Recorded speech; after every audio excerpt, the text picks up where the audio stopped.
Përfaqësues të politikës dhe shoqërisë civile bullgare janë shprehur nga Korça me mbështetjen për rrugën europiane të Shqipërisë, ndërsa kanë komentuar dhe zhvillimet e fundit politike në vend, përfshirë protesta dhe diskutimet për një reformë të re territoriale.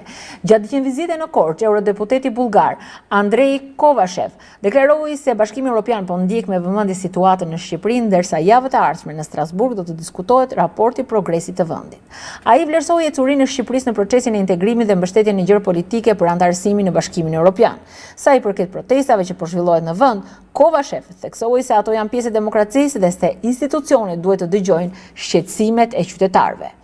Eurodeputeti shtoi se Shqipëria duhet të jetë në zbatimin e standardeve europiane, veçanërisht në fushën e mjedisit dhe investimeve, ndërsa nënvizoi se Brukseli nuk ndërhyr në çështjet e brendshme politike në vend. Ndërkohë, filantropi i njohur bullgar u ndal edhe tek diskutimet me një hartë të re territoriale dhe ndikimin që ajo mund të ketë mbi Bashkinë e Pustecit. Ai tha se kjo është një çështje që duhet të vendoset nga politika shqiptare, duke theksuar se prioritet mbetet respektimi të drejtave të komunitetit bullgar në Shqipëri.